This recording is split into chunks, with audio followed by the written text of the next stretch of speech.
बिस्मिल्लाहिर्रहमानिर्रहीम। अस्सलाम वालेकुम। प्यारे दोस्तों, कैसे हैं आप? मेरी दुआ है कि अल्लाह आपको हमेशा खुश रखे, आमीन। प्यारे दोस्तों, आज हम बात करेंगे बुर्ज जोज़ा जेमिनी की आपके लिए सितंबर 2022 का महीना कैसा रहेगा। तो जानते हैं। अगर आपने इस चैनल को पहले सब्सक्राइब नहीं किया तो कर लें, साथ बेल आइकन और ऑल पर प्रेस ज़रूर करें, शुक्रिया। तो सबसे पहले हम बात करेंगे सेहत की। तो इस महीने में सेहत आपकी अच्छी रहेगी, और अगर पहले किसी को स्किन से जुड़ी कोई दिक्कत चल रही थी तो वो भी इस दौरान मेरे अल्लाह के करम से ख़त्म हो जाएगी और आप अपने आप को फिट महसूस करेंगे। शादीशुदा लाइफ की बात करें तो ये महीना आपके लिए काफ़ी अच्छा रहेगा, और अगर पहले से कोई दिक्कत चल रही थी तो वो भी मेरे अल्लाह के करम से ख़त्म हो जाएगी। लेकिन 24 सितंबर के बाद आपके लिए और ज़्यादा अच्छा रहेगा।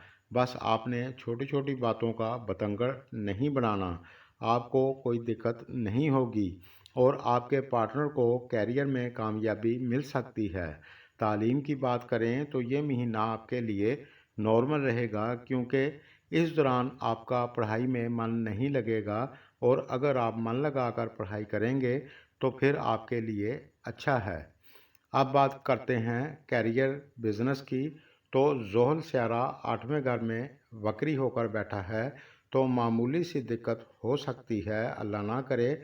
यानी जो लोग जॉब करते हैं आपको थोड़ा मन लगाकर मेहनत करनी पड़ेगी, क्योंकि इस दौरान आपके मन में तरह तरह के ख्याल आ सकते हैं। लेकिन जुपिटर अपने घर में है, जो लोग जॉब की तलाश में हैं आपको जॉब मिल सकती है, और जो लोग मैनेजमेंट में हैं या फिर काउंसलिंग सेक्टर में हैं, बैंकिंग सेक्टर में हैं, एडवाइज़र हैं, प्रोफेसर हैं, टीचर हैं, तो आपके लिए ये महीना अच्छा रहेगा, और कुछ दोस्तों का प्रमोशन भी हो सकता है।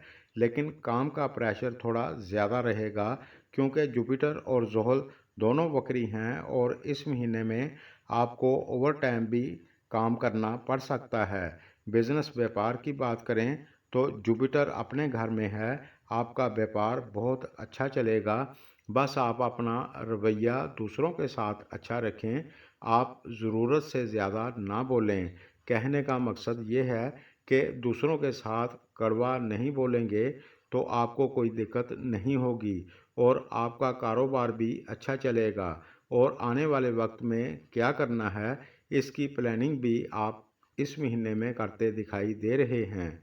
और अगर आप बड़ा इन्वेस्टमेंट करना चाहते हैं तो इस महीने में ना करें, क्योंकि ज़ोहल स्यारा 8वें घर में वक्री है। जब तक ज़ोहल वक्री है किसी जगह भी बड़ी इन्वेस्टमेंट आप ना करें, और इस महीने में खर्चे आपके थोड़े ज़्यादा हो सकते हैं। अपने बजट के हिसाब से चलें, और इस महीने में आप हस्बे तौफीक सदका दें, और एक तस्वीर रोज़ाना आयत करीमा की पढ़ लिया करें। अव्वल आखिर 3 बार दरूद इब्राहिमी पढ़ लिया करें, आपको बहुत फ़ायदा होगा। आज के लिए बस इतना ही। मेरी वीडियो अगर आपको पसंद आए तो लाइक और शेयर करें, शुक्रिया।